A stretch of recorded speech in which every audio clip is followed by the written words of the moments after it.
All right. Hello, everyone. Welcome to today's webinar. This is Darren Pendergraph speaking. I'm the VP of Product Marketing here at Ephesoft, and it is my pleasure to welcome you all to today's webinar all about the new release, Transact 2020.1.05. This is a great release. We got a lot of good stuff in it, and I've assembled an all-star cast, a real list of technical experts to help walk through some of the new features, lay them out, and explain exactly what they're going to do to make your job easier. First up with me, I've got Mr. Walter Lee. Walter is our product owner for Transact and an expert on all things Transact. We have Mr. Dave Allman as our director of engineering, who really not only understands like how things are put together, but why, and just has really good perspective on some of the ways that we're going to achieve some of the features that we're going to show you today. And Mr. John Andel, who's really an expert demonstrator and really is expert at understanding how this technology in Transact is going to plug into your environment and really automate your business processes. So we have a great presentation lined up for you today. I'm going to sort of explain how we're going to go through this. I'm going to take the first part and just kind of give you an overview of what is in this new release, major functionality. Then I'm going to bring Walter in to talk about the Handwriting Recognition Plus feature. Dave is then going to come in, talk about AI Table Rule Builder.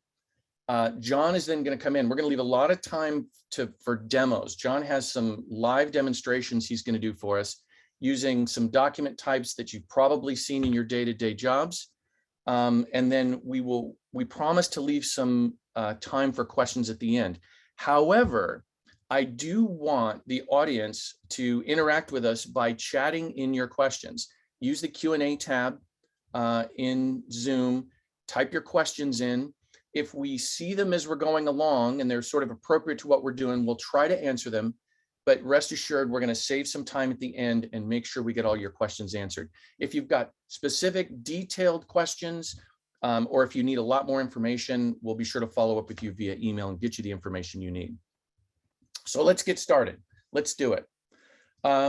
So Transact 2020.1.05, latest release of Transact, generally available July 13th.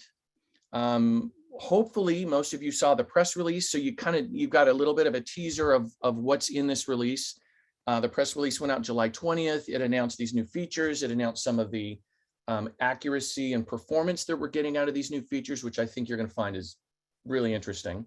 And also invited you to the webinar. So hopefully you saw the press release and got the invite and signed up as a result.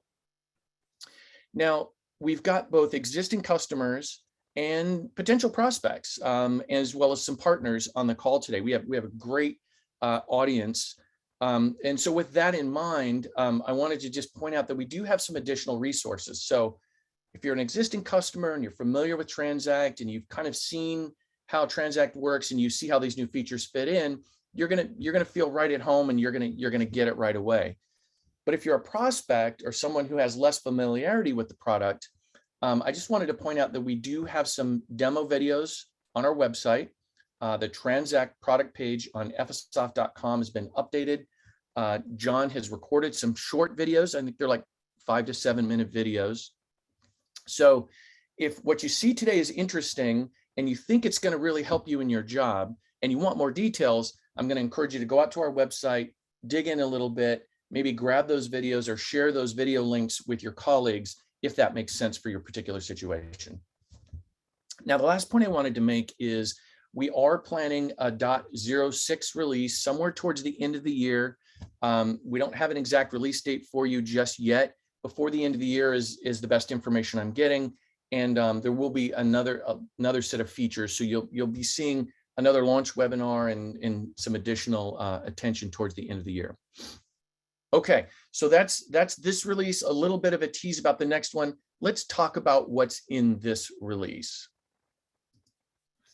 Okay, two major big features that we're going to talk about today that I think you're going to find very, very interesting. The first one is Handwriting Recognition Plus. Now, it's the feature name is very functional, right? It is what it does.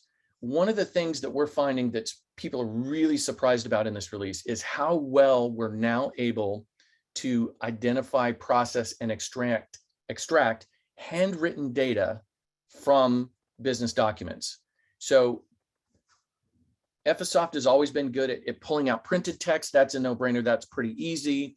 We've done our best to try to do, sort of block letters constrained in like forms and things like that.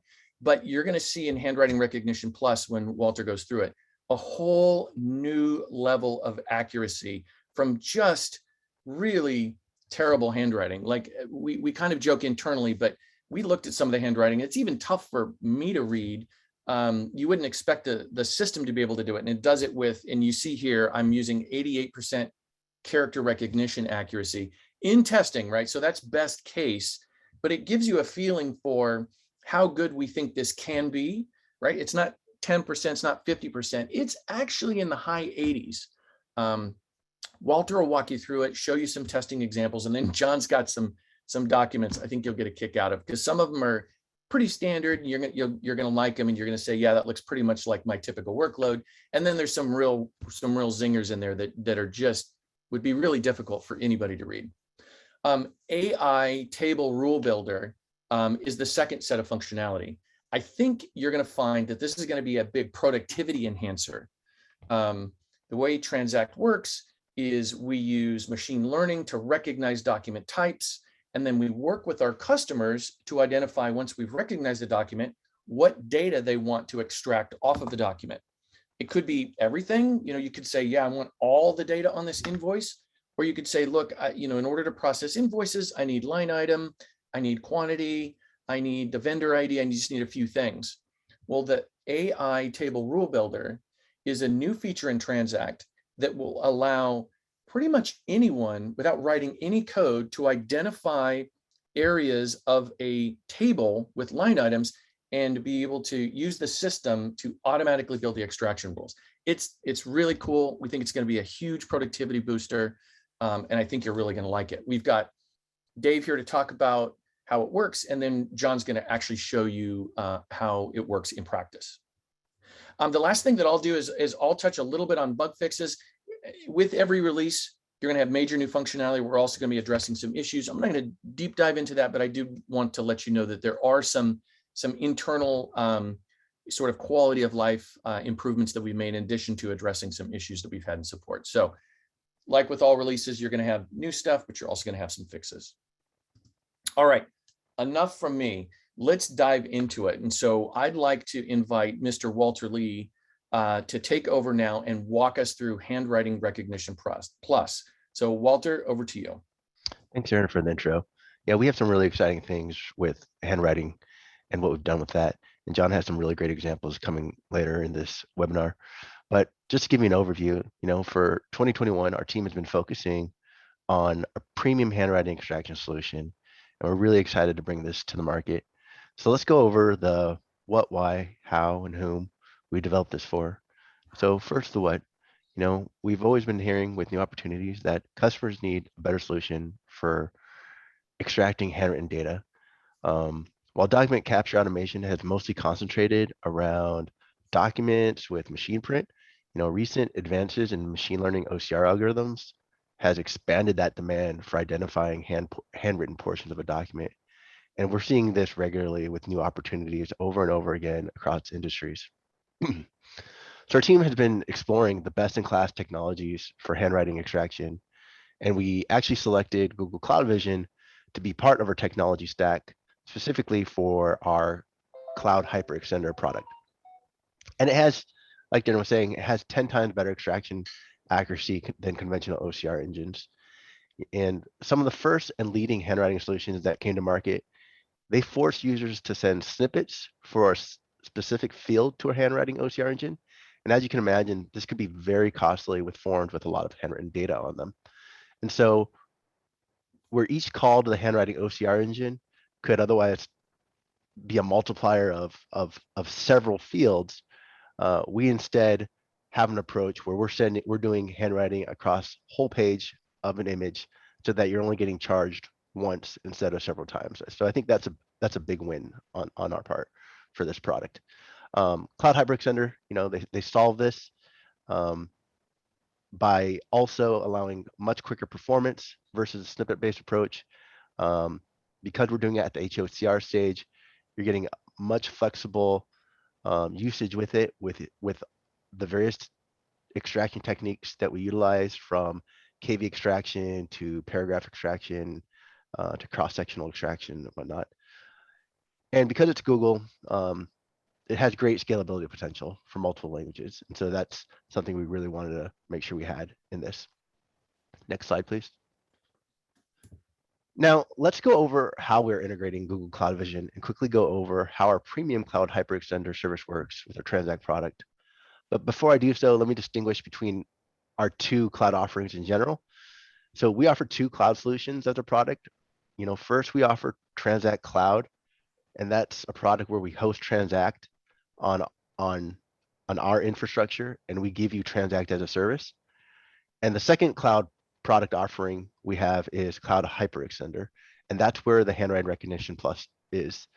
And that product works alongside Transact, whether you have Transact spun up on your own environment or whether or not you use Transact Cloud. That's where Cloud Hyperextender works together with. Now, in either Transact or Transact Cloud, a typical workflow is composed of several stages indicated in blue, the diagram that we see on the bottom. We start with capture of the documents on the left. We move to the second stage, which involves transforming the captured documents into various assets and OCRing the content. And then we move downstream to classification. We move to extraction of the targeted data, and finally to export. Now, the team wanted to speed up the second stage, which was the most computationally expensive, and we released Cloud Hyperextender in 2019. Now, it's a premium add-on and replaced several of the on-prem plugins by sending the documents to the cloud for quicker processing. And it did a great job with performance, but we wanted to increase the reach and impact of that. And so we decided to put the Handwriting Recognition Plus into the Cloud Hyperextender product, because generally, the best handwriting OCR engines, they're only offered in the cloud. And so this enables us to accomplish both things. And with the new consumption pricing model, every bundle includes Cloud Hyperextender so that customers can easily try this feature. Now, if you look at the Cloud Hyperextender stages in green, we have two image processing stages and an OCR stage. We've been focusing our efforts at the OCR stage, and this is where we've replaced our in-cloud OCR engine with Google Cloud Vision to extract not only machine print as we had before, but also various forms of handprint and cursive. And so this diagram shows a hybrid workflow that performs some of the automation processes on-prem and others in the cloud. Next slide, please. So here's a sampling of results for a document in the first column, comparing conventional OCR engine results in the second column to Cloud Hyperextender results in the third. And as you compare the columns, the extraction gets more difficult going from top to bottom. We have baseline testing that we've performed across our OCR engines and found that we get, on average, about 10 times improvement for HWR character match extraction accuracy, and the time operators spend correcting handwritten fields is reduced from 90% to about 10%. So that's a big change. And in the table in the lower right-hand corner, we see that for simple handprint, we go from conventional OCR engine character match accuracy from about 45% to 85%. And then for the really hard stuff, the complex handprint, the cursive, we go from a character match accuracy of 2% with conventional OCR technology to close to 88%. So this is really what we're excited about. All of these outcomes opens up a huge opportunity to apply document capture automation to just many more use cases and across industries. And with that, I'm going to go ahead and hand this off. All right. Thank you, Walter. Yeah. Thank you. Yep. Perfect. Thank you. Appreciate that. Yeah, when we first started showing some of the beta customers how well it worked, they're like 88% no way. They're like, it never works that well, right? So I think you're going to be pleasantly surprised how well it works, and we've got that coming up with you. We got that coming up for you when John does some demos. Now, the question I'm thinking people are wondering is, how much does this cost? So I wanted to take a slide and just kind of give you some idea of how much it costs. So Handwriting Plus is a cloud service. It's built into a Cloud Hyperextender. And so if you already have a license for Cloud Hyperextender, there will be no additional cost for you. But if you want to extend and add additional image tiers to your Cloud Hyperextender, it's about 2.5 cents per page. As Walter said, we're not just doing individual pieces, we're doing a whole image, a whole page. So 2.5 cents. So if you think to your current workload and you have about 200,000 forms or documents with handwritten information you want to extract, that's about a $5,000 cost, right? And then if you think, oh, now that we have this good accuracy, I can think of like millions of documents. Like if you're an agency, or if you have lots and lots of forms with handwritten fields, we do offer a price break up when you get up to 2 million images. Now, some people will be like, 2 million images, I can't imagine that. We definitely are seeing people say, wow, with this level of accuracy, if what you're telling us this is true, we think there's a lot of documents we'll be able to process. And so at high volumes, we do offer volume discount, drops down to 2 cents per page. So I think you'll find it's very reasonable. And we've got some price incentives. Now, this is full list price. If you want a real price quote, we're going to get you in touch with a partner or a sales rep to get you a real price quote and get you the information you need. As Walter mentioned, Cloud Hyperextender images are included in our professional bundles. So if you're a previous customer and you bought a professional bundle from us, there are 200,000 images that you can take advantage of. So if you currently own Ephesoft Transact and you bought the professional bundle, you're allowed to use 200,000. You're able to process 200,000 handwritten images. So that's a huge benefit to anyone that's bought a professional bundle. Enterprise, you get even more images. Now, if you're a customer that's been with us a long time, you didn't buy the bundle, you've just been been buying what you need. We do have a try before you buy system built in, so you could test up to 1,000 handwritten images per month at no charge. So we do have the concept of a try before you buy. We think that this is going to be a huge boost. I'm getting a chat message. We do have pricing for partners. Reach out to your partner manager. They have that for you. So I'll answer that one real time. So what I'm showing you right now is direct from Ephesoft, and we do have partners that have incentive pricing available. Okay, so let's transition now to our second major feature within this Ephesoft release, and that's the AI Table Rule Builder. And it's my pleasure to invite Mr. Dave Almond now to the presentation to take over and walk us through it. Thank you, Darren. Hi, everybody. I wanted to talk to you a little bit about the AI Table Rule Builder, why we decided to build this feature, and what sort of benefits this is going to provide to you as a customer of Ephesoft and a user of Ephesoft Transact. So as many people on the call will know, Ephesoft Transact possesses pretty capable, very powerful table extraction capabilities. But building the rules to configure table extraction can take some time, and it requires a certain skill level. And typically what that means is that where you require a new table rule to be built, for example, in an accounts payable scenario, that may be when you're onboarding a new vendor and there's a new format that you need to support, that would typically mean that you need to rely on the batch class administration. So they then become sort of a pinch point or a bottleneck in the process, and it slows your productivity down effectively. So what we decided to do with the AI table rule builder was to try and democratize that process of building those rules and sort of crowdsource that the ability to build those rules to the operators. Typically, there are more operators than there are batch class administrators in an organization. Now, clearly, an operator is not going to have the same level of skills as a batch class administrator it has. And so, it wouldn't be practical to have to train all of the operators in, how to build complex regular expressions and those sorts of things. So what we decided to do was to leverage our artificial intelligence engine that we built and been working on for some time to automatically detect and extract and recognize table data. To use our artificial intelligence engine to build on the fly a Ephesoft Transact table extraction rule, and then for the operator to validate that that's done what they expect it to do, and then for us to populate the batch class with that updated rule. Now, one of the other issues that building rules today in Ephesoft Transact for tables presents is that when you build a rule, there is always a risk that potentially the rule you're building may have a negative effect on another table rule that had been built for another vendor, for example, or another document type, another table type.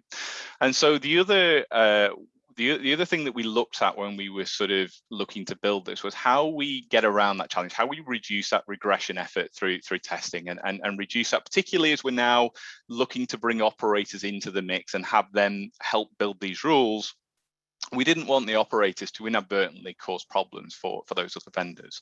So along with the table rule builder, we also introduced a couple of changes to our standard table rules within Ephesoft Transact. And one of the key changes there is the introduction of a filter.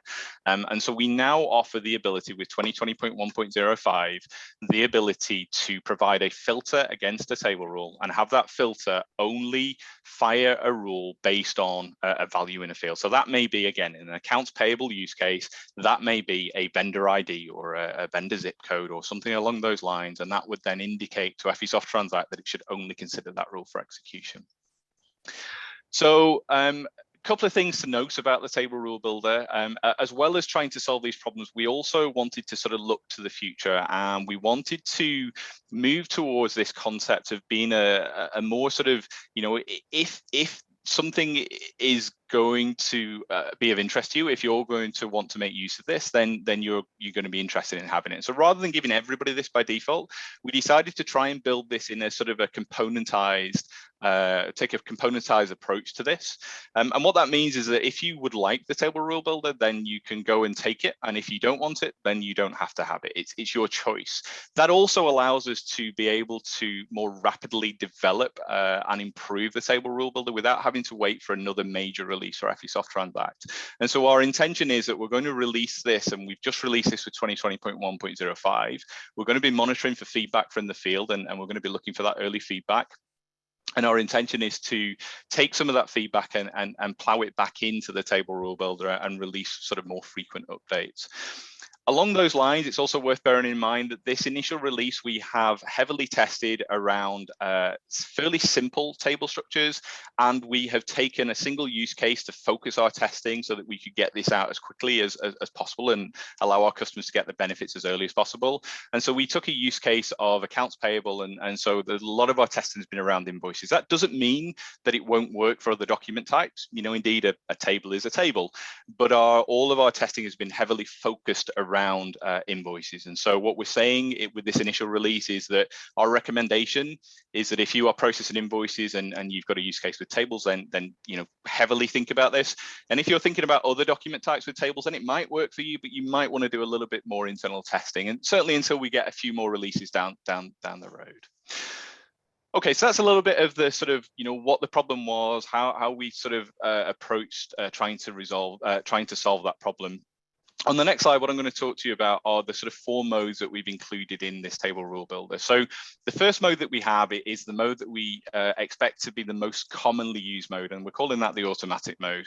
This is going to be the default path, the sort of happy path, if you will, for an operator. So the flow would be that an operator would get to their document in the review validate module of Ephesoft Transact. They would see that there is no table data. They would launch the AI table rule builder, and they would follow the instructions to effectively tell the rule builder where the table is on the document, and then they would go ahead and click the next button. The next button would then use that artificial intelligence library. The artificial intelligence library would go ahead and find the data, would find the constructs for the table, would build that rule dynamically, and then it will present for you the results for that rule. Assuming those results look good, all the operator has to do is go ahead and click next, click on finish, and they will have the data populated into the document, and they will have that rule populated into the batch class with the filter ID that I mentioned earlier on populated against that rule. We do recognize, however, and certainly in the early release, that we're not necessarily going to get it right every time. The AI is going to need some enhancements. We're going to need to sort of develop that further. And so we've also included a second mode, which is we call a standard mode. And this really is a sort of a wizard-driven approach to allowing the operator to answer simple, human understandable questions. So we tried to stay away from technical language. We're asking the operator simple questions to try and give us some hints about where we might find the data in this table. And so what we'll do is we'll ask them a series of questions about the table, and then we'll have a second go, and we'll try and then execute that rule again. And hopefully by that point, we will have done a better job. We will then present to the operator the results, and the operator can at that point then save that rule. Again, it will update the batch instance with the table data, will populate the batch class with that new rule, and again, that's the sort of the second happy path, if you like.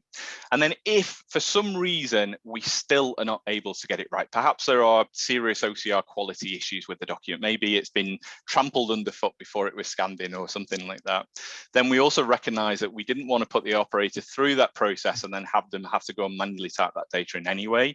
So we have this manual mode, and the intention of the manual mode is that the operator can take our best guess. They can make the changes that they need for that batch to get through to the output system, whatever that may be. And then they can continue on with the rest of their day and not have to worry too much about it. And then hopefully the next time that document comes back through the process, we might get a better quality, and then we might be able to follow the happy path.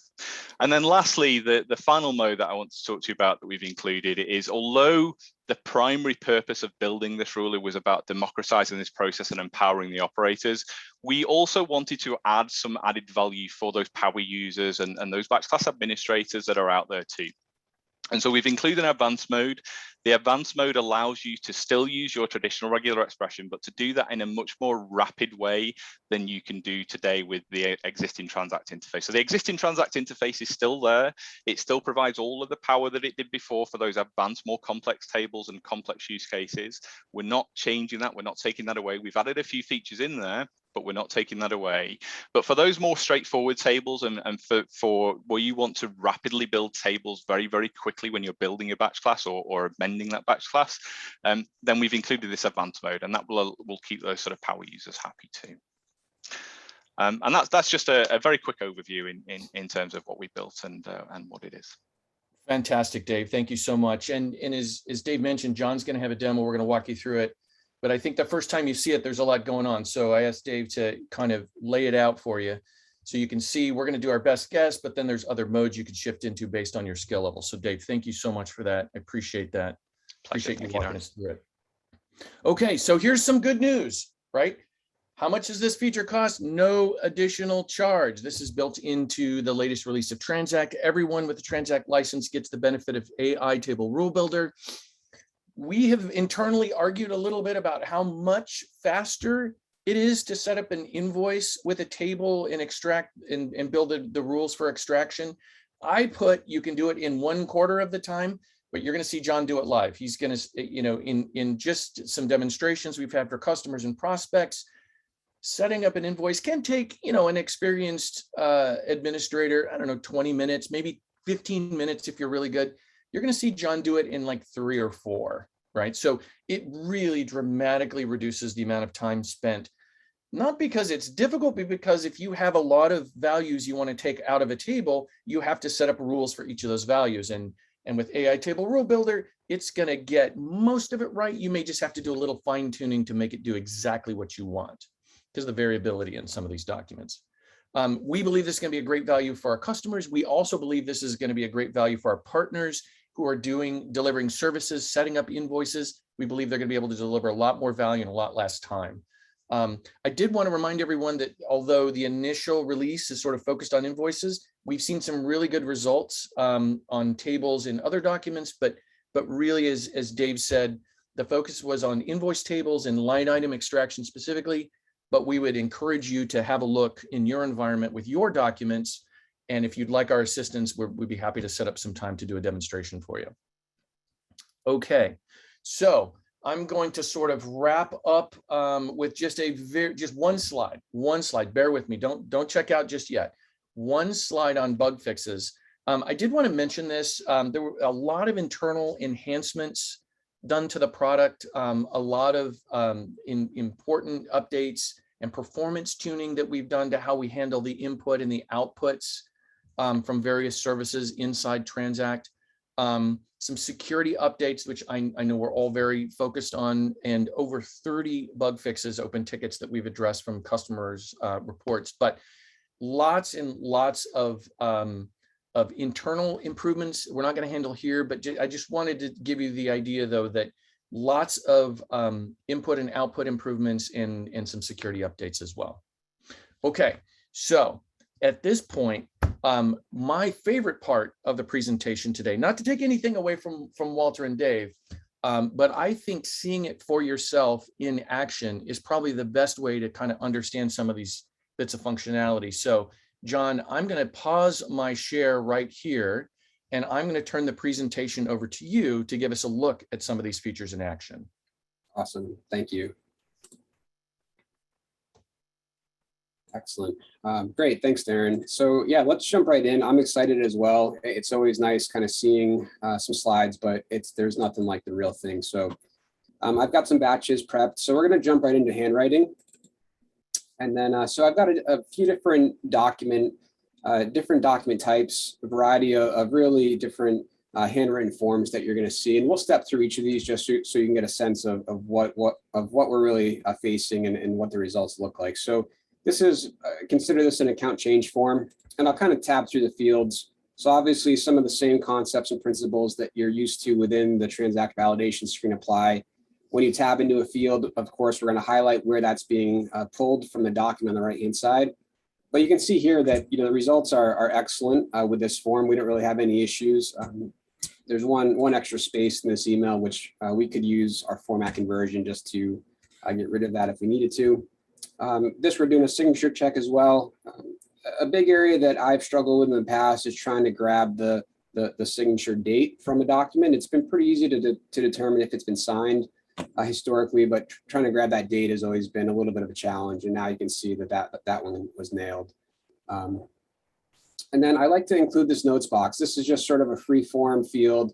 And this kind of lets me really kind of show you where one big area that I'm excited about is using our point and click or our lasso feature on the validation image to capture data sort of on the fly. So I can lasso, Vanessa Gorbanova.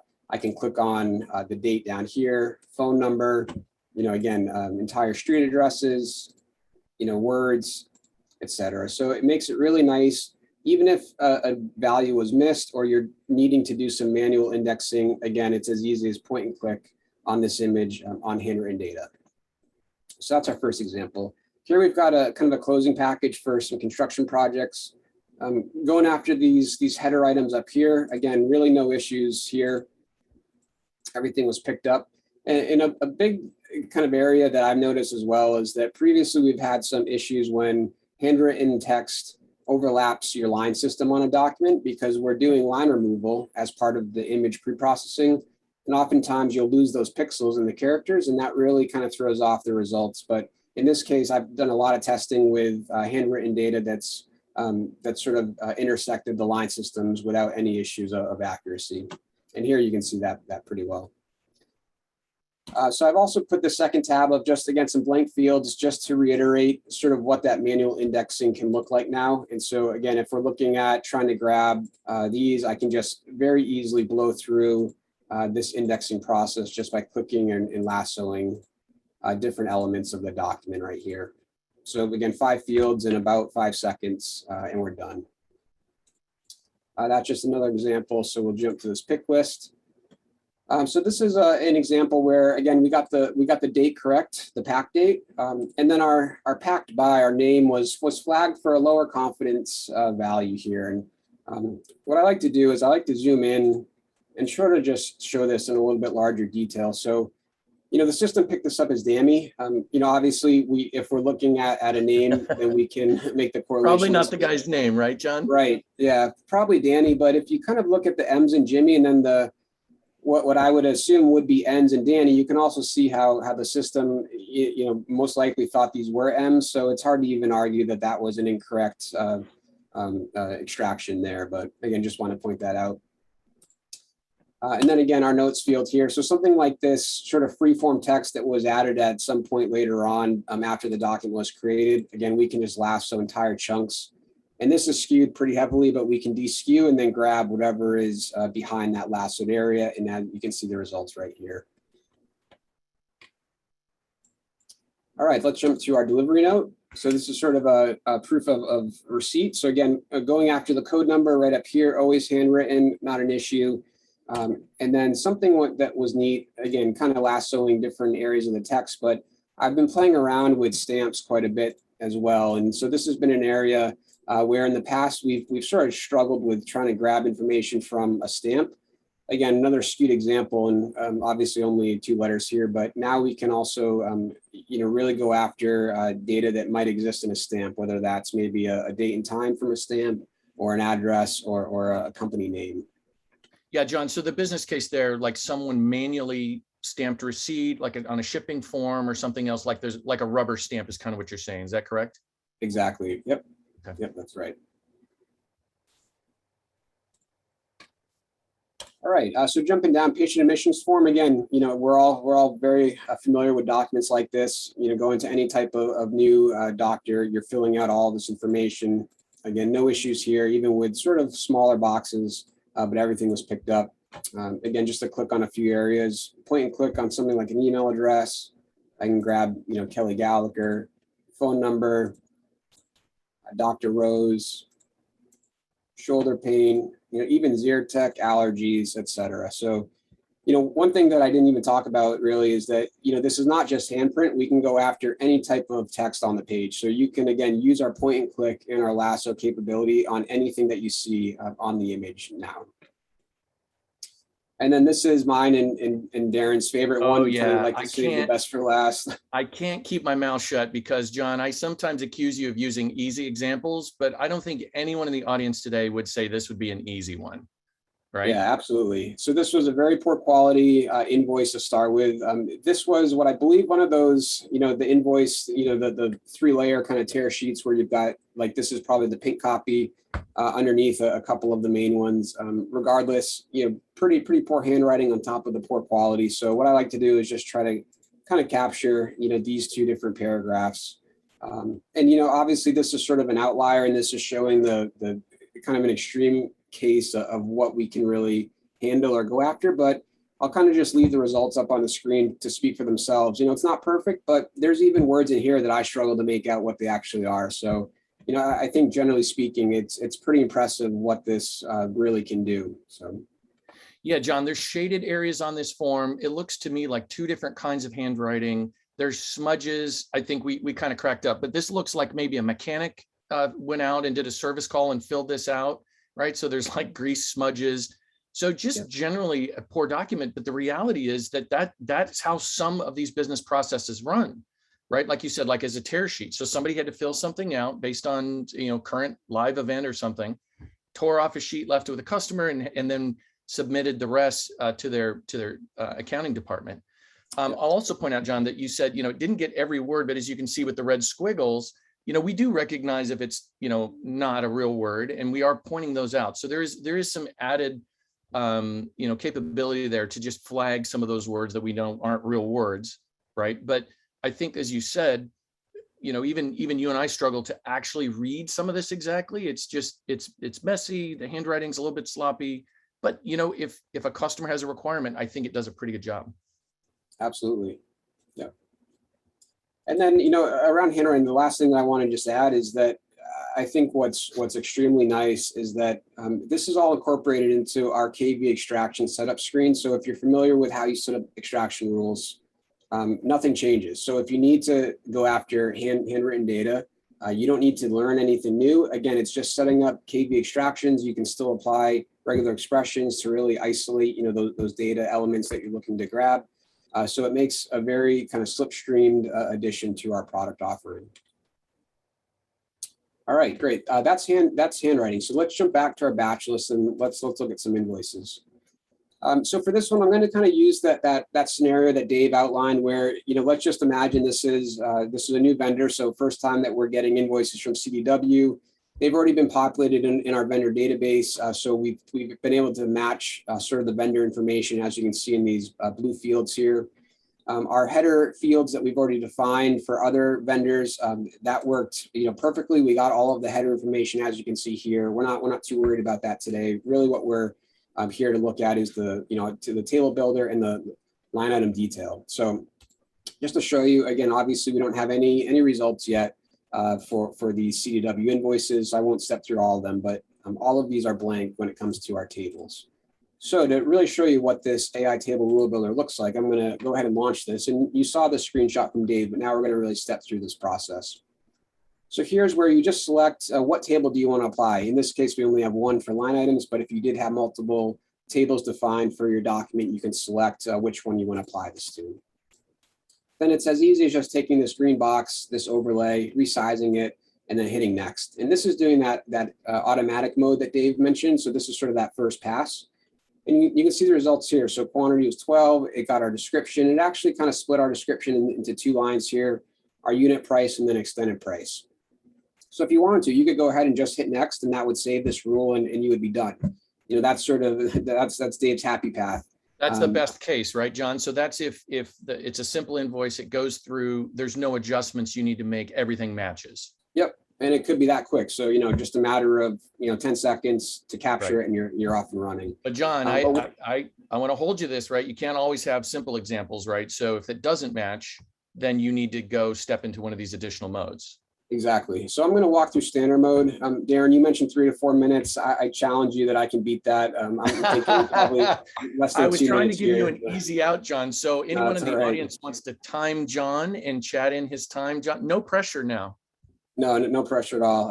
I have time myself. It's very quick, but I'm going to take a little more time just to walk you through this process. So even myself, I've been working with Transact for about 8 years. I pretty much only use standard mode. So, even for someone well experienced, this mode has been very sufficient. But again, we do have the advanced mode and the manual mode as needed.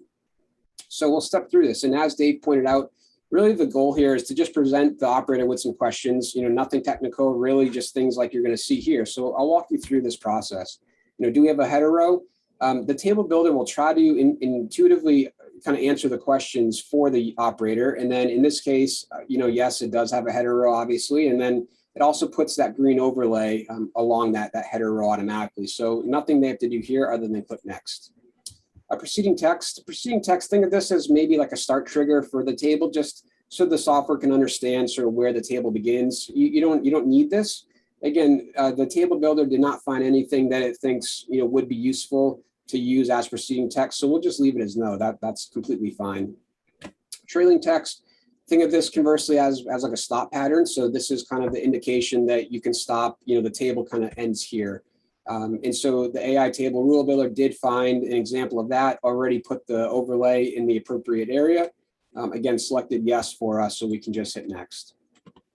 Quantity column, again, it did find a quantity column. Now you see a few other options that we can define. So can this be multiple rows? Is it only one row, but it might or might not be there, or is it always a single row and always present? So I'm going to switch this to always present. Again, description column it did find, but you saw that it sort of separated that. So I'm going to resize this just a bit. And then also I'm going to make this that it can span multiple rows. Unit price, that looks good, but we will just say that should always be present. And then same with our extended price column. All right, last step, this is ignore rows. So sometimes the header row could be picked up as a line item entry itself, and that's what's happening here. So we're just going to select that row and say ignore that. And then really kind of the summary is really just showing the operator sort of what was built and created behind the scenes. I think in the future, we'll probably add some functionality just to maybe hide some of this more technical areas here so the users don't have to see that. And so I'm just going to go ahead and click save. And then you'll get a message notice saying that the batch class rule has been created for us. And so I can hit OK. So now what I want to do is I want to jump to my admin side of things just to quickly show you that this is where the setup, would be done, typically for the table extraction rules. Notice I don't have anything here, but now I'm going to refresh this screen. And then we'll jump back into my invoice doc type. We'll expand my tables, my line items, and my table extraction rules. Now you can see that we do have a rule that's been automatically populated.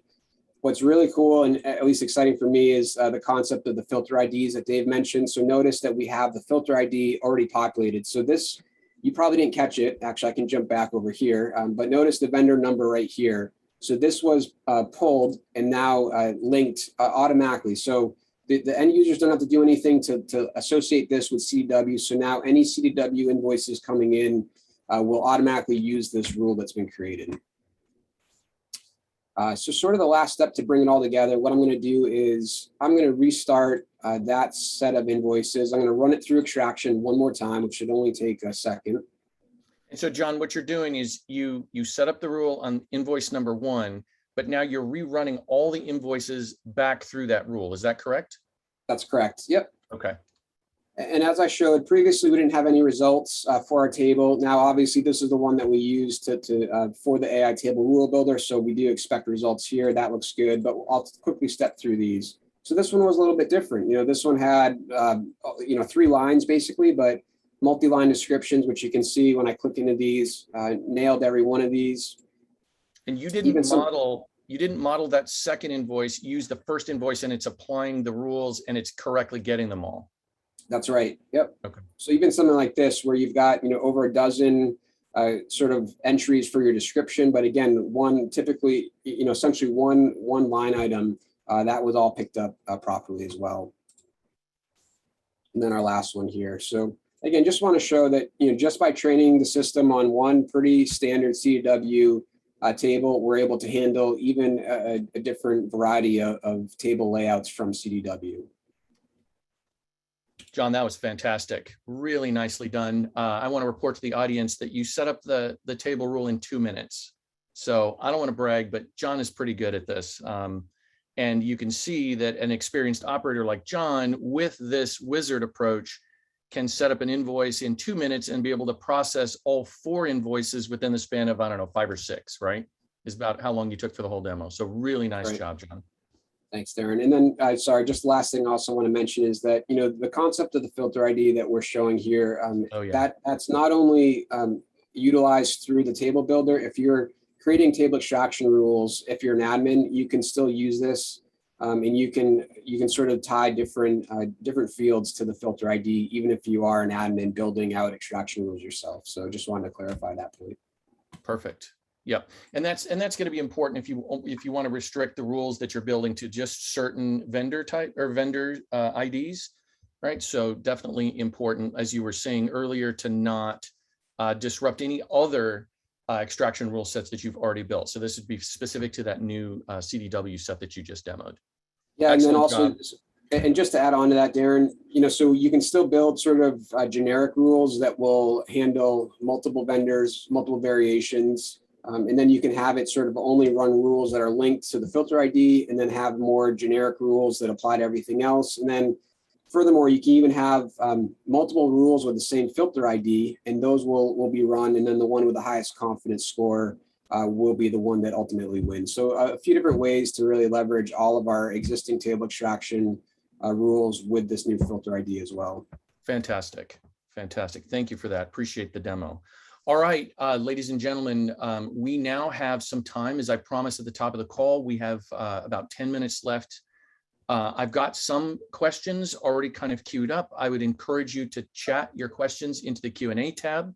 I wanted to go back and to make sure that we address this. So consult partner pricing is available. Please reach out to your partner manager. We will get that over to you. The pricing I gave you is an example but there is partner pricing available with some incentives. The last option of pricing in hyperextender. So remember, I said that we have volume discounts.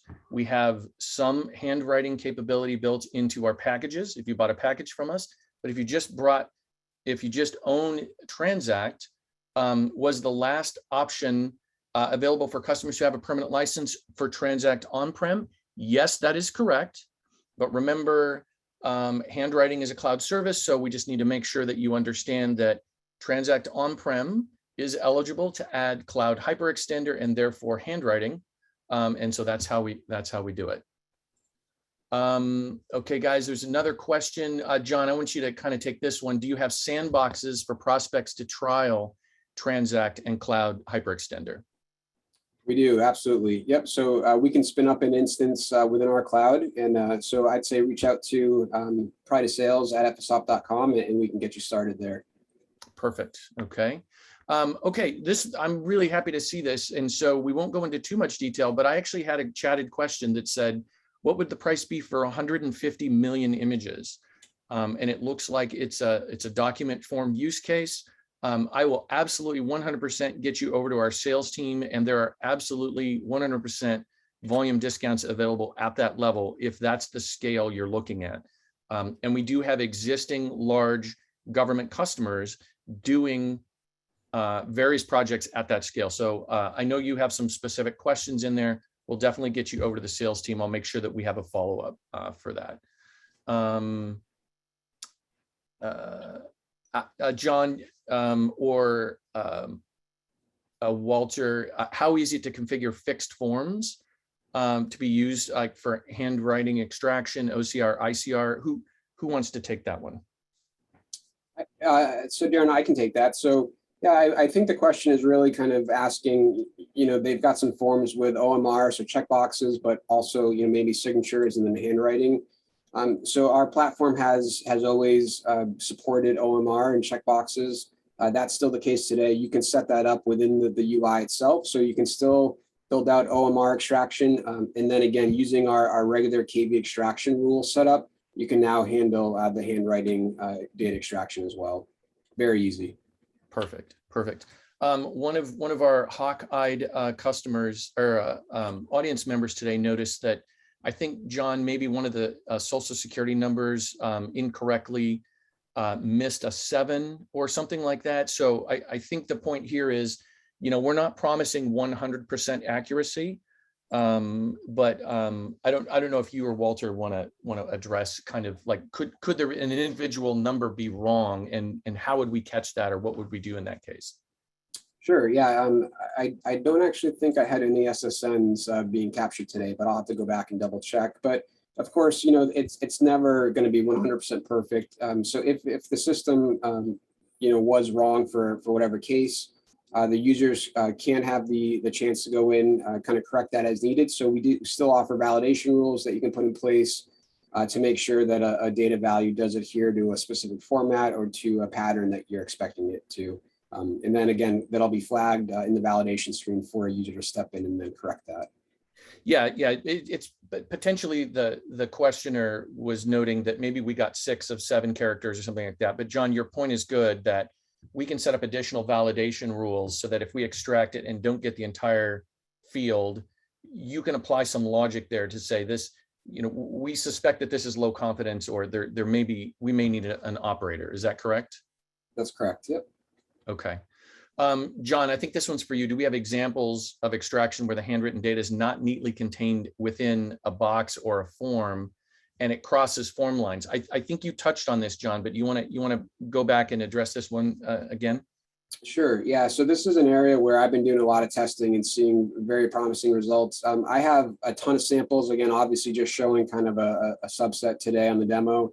If you have specific example documents out there and you can share them, I'd love to set them up even, with you, and we can sort of walk through the results on a working session. But short answer, we've got a lot of different scenarios and samples we've tested, a lot that do cross the line system where we are seeing extremely encouraging results. Perfect. And yeah, John, you and I have talked, and you have a lot more experience with this. but I do know some, dropping out those bounding lines can sometimes remove pixels from characters, right? Like that's common, but I think our testing is showing that we're getting really good results in spite of that being able to recognize the characters. Is that your understanding? Google Cloud Vision does a really nice job with understanding sort of, even if there's a break in the pixels or there's sort of pixels that are lost at the character level, it still sort of builds that individual character based on what it knows. Yeah. On documents with serial numbers, I think maybe this question is referring to kind of the invoices you showed, John, where you had a couple examples. One of them had like a ton of serial numbers on the CDW. Could you pull the serial numbers too? I think the answer is yes, but I'll defer. Go ahead. Answer is yes. Yep, a couple options. We do have a kind of a feature that allows you to extract data from within the table column. Otherwise, you could always just set up an extraction script that tells you to sort of parse through one of the column data results that you're pulling and then just isolate it to those serial numbers. Yep. I'll handle this one. How does the page count work for non-production environments? So there's definitely non-production licensing we can do. I did mention that there's up to 1,000 images per month just for testing and trialing and that sort of thing. So if you have a specific use case, I'm thinking we do have a customer right now that was doing some load testing. They wanted more than 1,000. We were able to work with them and get them an extended trial license just so that they could make sure that under peak load, they were able to validate and test for as much. I think they wanted to go over 1,000, no problem. Let us work with you on that. The sales teams are flexible. We can get you that flexibility to make sure that this is going to work for your use case so that we just really de-risk any concerns you might have about will it work at scale. Any reason the table rule builder did not capture the item ID? I think, John, just based on the demo we set up, probably no reason. I think you picked probably some straightforward demonstration examples, but more sophisticated tables and fields can be extracted, correct? Correct, but the reason in this case is because the AI table rule builder is only going to know about the columns that were predefined in the batch class. And so in this case, we only set up quantity description, unit price, and extended price. If I had an item ID column, then it would have captured that. And if not, again, that would have been included as part of the questions that we walked through in the wizard. Okay, understood. Yeah, I think I misunderstood the questioner's point. So a little bit of configuration setup before running the AI table rule builder, just to tell it what to be looking for. You then ran it. It only found what we told it to look for. And I think the questioner's like, well, how come it didn't get more? And the response is, it can. We have to tell it to look for more, and then it would work. Yeah, and I guess just to add a little bit of context, though, tables from different vendors will include, some will include a lot more columns and others will include less columns. A customer use case will usually say, I am interested in these fields. I'm not interested in all the other stuff that we might find on an invoice, for example. And so in this case, John's batch class said, I'm interested in these individual columns, and that's what it went out and looked for. So yeah, that would be sort of configured at the batch class level for the customer to decide that the data they are really interested in. Got it. Right. Got it. On the CDW invoices I showed, there were actually 3 quantity columns. I'm not sure if anyone caught that, but there's quantity ordered, quantity shipped, and then quantity back ordered. Again, for this scenario, we're only interested in the quantity ordered column. Yep. Are components running AWS available to run in GovCloud? That is currently, I don't have an answer for you right away. Let me get back to you on that. I do know we have, I do know we are in process there. So let me get you a real answer on that one rather than give you a non-answer. So let me follow up on that one. When do you expect Infor to approve this release? For our Infor customers, we do have a certification process that we are going through. We're already in discussions with the Infor product management team. I don't have a date for you. We are in discussions, so don't get me in trouble.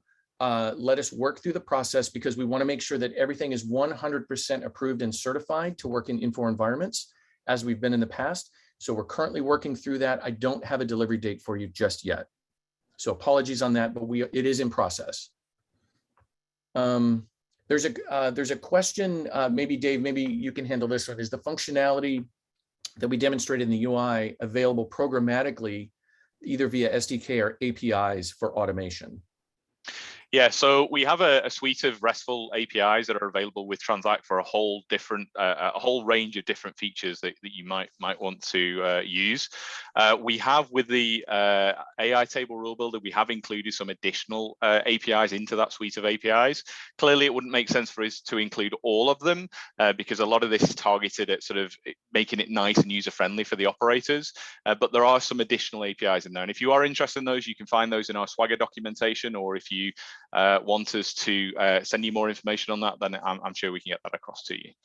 Fantastic. Yeah, thank you for that, Dave. Several questions about future functionality, roadmap. Unfortunately, ladies and gentlemen, we're out of time today. I want to thank you all for your time and attention. We're excited about this release. I'm excited to have this, this cast of experts here to present. We think that the most compelling way to evaluate this is to get a trial. So I'm going to leave you with this slide. I'm going to encourage you to go out to our website, sign up or scan this code to get out to our website. Let us show you how well this works on your documents. Our team is standing by. We absolutely will show you how well this works. There were a lot more specific detailed questions. Happy to address those for you in person. So with that, I'm going to wrap up the call. I want to thank my co-speakers. Gentlemen, thank you so much for your time. And to the audience, thank you so much for attending today. We look forward to working with you more closely on this new release. Thank you so much. Have a great day.